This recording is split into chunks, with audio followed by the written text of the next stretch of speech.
Om Swastiastu, salam rahayu, salam bahagia buat umat Hindu dimanapun Anda berada. Semoga selalu rahayu, rahayu, rahayu. Ya, para pemirsa, kali ini kita akan share sedikit ya mengenai persembahan permen. Nah, di sini lagi viral ya, di mana-mana saya lihat itu sedang membicarakan masalah persembahan ya, khususnya untuk permen ya. Nah, di dalam agama Hindu ini kan ada tiga kerangka ya, yaitu filsafat, etika, dan upakara ritual. Nah, upakara ritualnya ini yang adalah banyak melakukan persembahan ya, seperti misalnya bebantenan ya, sesaji ya, canang dan lain sebagainya. Nah, sesaji di sini juga khususnya di Nusantara ini, khususnya lagi di Bali ini ya. Jadi sudah berbagai macam bentuk ya dalam persembahannya. Persembahan di sini ini sebetulnya adalah ungkapan rasa cinta kasih, ucapan terima kasih kepada Tuhan yang diwujudkan dengan simbol-simbol. Ya. Juga di sini kan ada tiga unsur ya, Satyam, Siwam, Sundaram ya. Yaitu Satyam adalah kebenaran, Siwam adalah sifat-sifat ketuhanan, dan Sundaram adalah keindahan ya, keindahan. Nah, di sini juga persembahannya selain kita mempersembahkan juga mempersembahkan keindahan ya. Nah, untuk itu mari kita saksikan videonya. Permen Banten acap kali digunakan oleh masyarakat Bali untuk diaturkan di Banten atau sesajen. Permen Banten ini biasanya tak dapat dikonsumsi karena rasanya yang aneh. Lantas apakah wajib mempersembahkan permen di Banten?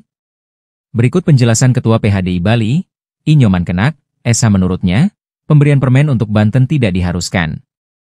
Itu kan persembahan sebagai bentuk rasa syukur kita kepada Tuhan apapun itu, bahan yang kita persembahkan harus dari bahan yang supla suci bersih, jelasnya pada Jumat 25 Juli 2025. Lebih lanjutnya ia mengatakan apapun itu yang dipersembahkan pada Tuhan maka harus yang layak dikonsumsi. Terlebih jika bentuknya berupa makanan. Menurutnya permen Banten yang diedarkan tak layak konsumsi sudah menyalahi aturan. Sebab di Bali usai mengaturkan persembahan biasanya persembahan tersebut akan dinikmati.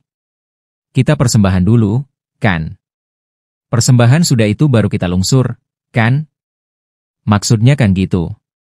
Persembahan di Bali merupakan sukla bukan paridan gitulah.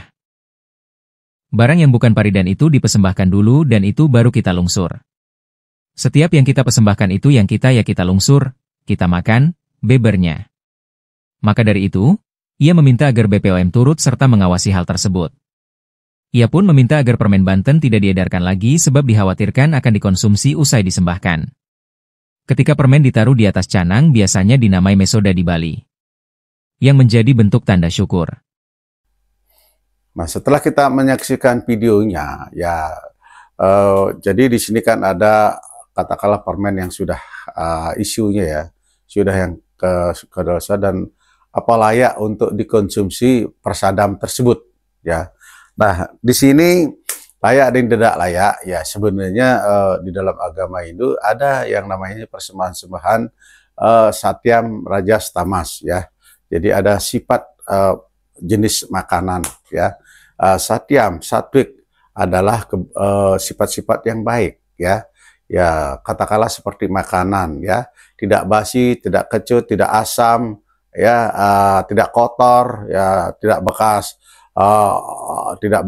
ya, bekas apapun ya, baik itu dicicipin dan sebagainya. Dan rajas di sini adalah sifat makanan yang katakanlah dia bersifat dapat menimbulkan rangsangan, dapat menimbulkan hawa nafsu, dapat menimbulkan agresivitas ya, dan lain sebagainya ya. Tetapi itu bukan tidak baik ya. Itu untuk menimbulkan kegairahan, motivasi untuk bersemangat untuk bekerja dan lain sebagainya ya. Dan yang di sini yang paling rendah adalah sifat tamasik ya.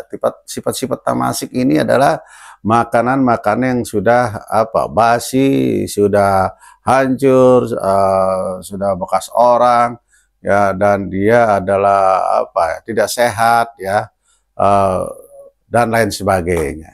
Nah, kalau kita mengacu seperti tadi di video tersebut ya, memang sih sebetulnya untuk persembahan itu sih ya kalau dulu ya ini mungkin karena perkembangan zaman ya. Kalau sekarang juga saya lihat ya aturan, maturan.